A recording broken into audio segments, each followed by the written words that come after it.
Welcome back to 25 News here. And while we're accustomed to the summertime heat, one place they aren't though, the Pacific Northwest, where nearly 20 million people on the West Coast are under an excessive heat warning through Thursday. This time of year, it's usually about 70 degrees in the area, but temperatures have been well into the triple digits.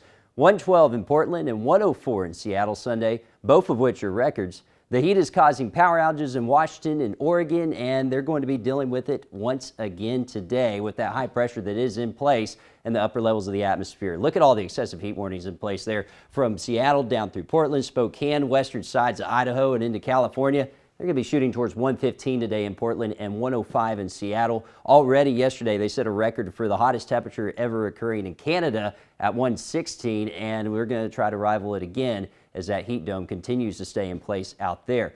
Luckily, we aren't dealing with that here. In fact, we're dealing with showers and thunderstorms. Part of the reason, well, the atmosphere is a fluid. So when you push the heat up here, it's got to come down somewhere. And so we've got a dip in the jet stream right over central Texas and another high pressure out east. That low pressure bringing us showers and thunderstorms. That's why we're dealing with the dreary conditions that are out there today and the scattered showers that are in place across central Texas and down into the Brazos Valley as well. You can see some of these showers already working through, some of which have gusty winds, some lightning too. Bell County, you're seeing some of these downpours here on the west side of Temple, or east side of Temple rather, also on the west side of Belton back through Killeen. Pretty good downpour that just worked through Waco. Now another one on the east side of town about to roll over the river towards Baylor as well, and back up into Lacey Lakeview, some showers there. The heaviest rain, however, has been down to the southeast of Waco at this time, down towards Robertson County and into Falls County as well. We're going to see this activity continue to increase as we go through the day, but already you can see some of those showers on our Extra Co Eagle Eye network.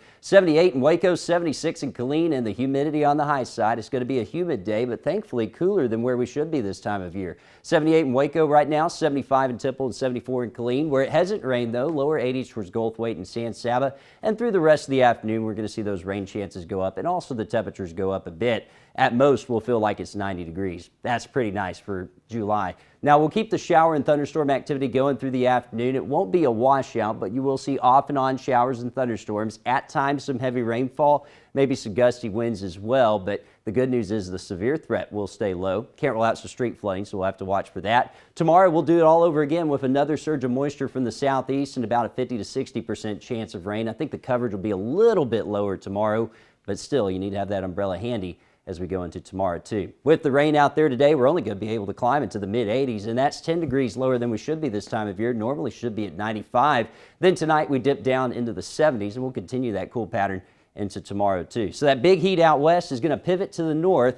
That'll push another low pressure system our way as we head towards July 4th and the weekend, which means that even though we'll get a little bit of break from the rain in between, we're going to be seeing those rain chances return just in time for the weekend. So putting it all together in the 10-day forecast for you, 85 today, a 70% chance of rain, 87 for Tuesday with a 50% chance of rain. We'll taper off rain chances towards the end of the week, climb back into the mid-90s. We may squeak out a dry day on Friday, but now it looks like a cold front will actually come in for the weekend, keeping our temperatures in the mid-80s and bringing some pretty good rain chances for the July 4th holiday. At least we've got the temperatures in the 80s, but we may have to watch some of those showers. Could impact some of your plans. We'll track it for you and keep you updated. But for now, don't put away the umbrella just yet. Yeah, Josh, I was going to say, is it a little selfish not to want to be the West Coast right now? I don't think it's selfish at all. I mean, what's crazy is the fact that they're getting hotter than we have in the last 3 years today. That's insane. Yeah, it's unknown. But all right, Josh, thank you for that so much. A new report to Congress says things are not going to get much better anytime soon for the U.S. Postal Service. John Matarese looks into the mail delays so you don't waste your money. Remember during the peak of the pandemic last year when your mail would show up late or not at all? Well, the pandemic is easing, but